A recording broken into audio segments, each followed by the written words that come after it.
বৌমার বাপের বাড়ি থেকে যখন লোক আসে ভার্সেস শাশুড়ির বাপের বাড়ি থেকে যখন লোক আসে। মা, ও মা, কি হয়েছে বৌমা? বলছিলাম মা, কালকে রাতে আপনাকে বলেছিলাম না আজকে আমার মা বাবা আর ভাই আসবে আমাদের বাড়িতে বেড়াতে।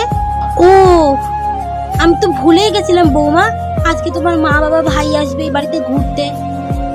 দেখেছো, মাথা থেকে একদম বেরিয়ে গেছে, মনেই নেই।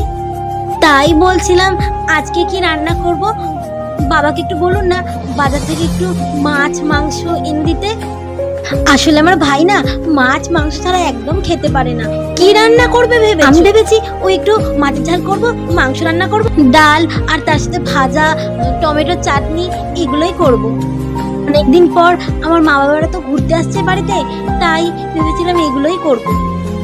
এ বাবা, তোমার শ্বশুর তো দোকানে বেরিয়ে গেছে, আর একটু আগে মনে করালে আমি তাও সব আনতে পারতাম।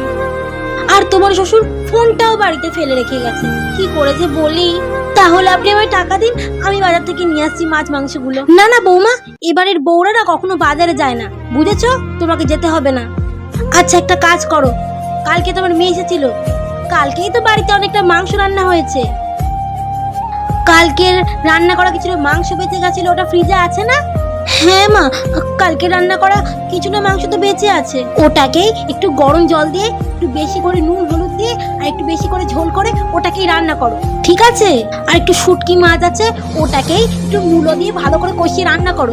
আর হ্যাঁ, ওই ডাল আর একটু মূলো ভাজা করে দাও, এই দিয়ে বেশ হয়ে যাবে ওদের। শাশুড়ি মাকে কালকে রাত্রে কত করে বললাম যে আমার মা বাবা ভাই আসবে, একটু মাংস আনাতে সকালে, কিন্তু উনি কালকে রাত্রির বাসি মাংস রান্না করতে বলছেন, আর সাথে শুটকি মাছ। হে ভগবান, কি করবো আমি এখন? আমি যা বললাম তাই করো, বুঝেছো? যাও যাও, আমারও একদিন দিন আসবে, এ প্রতিশোধ আমি নিয়েই ছাড়বো। হ্যাঁ ভাই, তুই এতদিন পর আমাদের বাড়িতে আসছিস, আমার যে কি আনন্দ হচ্ছে না, তোকে কি করে বোঝাবো। তুই তাড়াতাড়ি চলে আয়, কেমন? হ্যাঁ বৌমা, বৌমা। হ্যাঁ মা বলুন। বৌমা শোনো, অনেকদিন পর না আমার ভাইয়া যে বাড়িতে বেড়াতে আসছে, তা তুমি আজকে কি রান্না করছো শুনি? কেন মা, কালকে রান্না করা বাসি ফুলকপি ছিল, ওটাকে একটু ভালো করে গরম করে দেবো, আর সাথে ডাল আর মূলো ভাজা। কি ডাল মূলো ভাজা? কেন মা, কালকে তো আপনি এগুলো করতে বলেছিলেন। এগুলো করতে বলেছিলাম না তোমায়? আচ্ছা শোনো, এইসব রান্না বান্না কিছু করতে হবে না তোমার, তোমার শ্বশুরকে একটু ডেকে দাও তো। তোমার শ্বশুরকে আমি এখন একটু বাজারে পাঠাবো, বাজার থেকে একটু খাসির মাংস আনাবো আর ইলিশ মাছ। আমার ভাইটা না খাসির মাংস খেতে খুব ভালোবাসে, অনেকদিন পর আমার ভাইটা এই বাড়িতে আসছে, খাসির মাংস খাওয়াবো না বলো তো? কিন্তু মা, খাসির মাংস যে খাওয়াবেন, বাবা তো দোকানে বেরিয়ে গেছে। তোমার শ্বশুর দোকানে বেরিয়ে গেছে? হে ভগবান, তাহলে একটা কাজ করি, তোমার শ্বশুরকে একটা ফোন করে বলি, ঠিক আছে? আরে মা, আমি তো দেখলাম বাবা তো ফোনটাও বাড়িতে ফেলে রেখে গেছে। কি, ফোনটাও ফেলে গেছে? হে ভগবান, বাবা তো সেই দুপুর 3টের সময় বাড়ি আসে খেতে, একদম তার আগে তো বাড়ি ফিরবে না। এখন আমি কি করি? আমি তো বাজারে যেতেও পারবো না, আমার যা হাঁটুর ব্যথাটা বেড়েছে। বৌমা এক কাজ করো, তোমাকে আমি টাকা দিচ্ছি, তুমি বাজার থেকে খাসি মাংসটা নিয়ে এসো আর ইলিশ মাছটা নিয়ে এসো।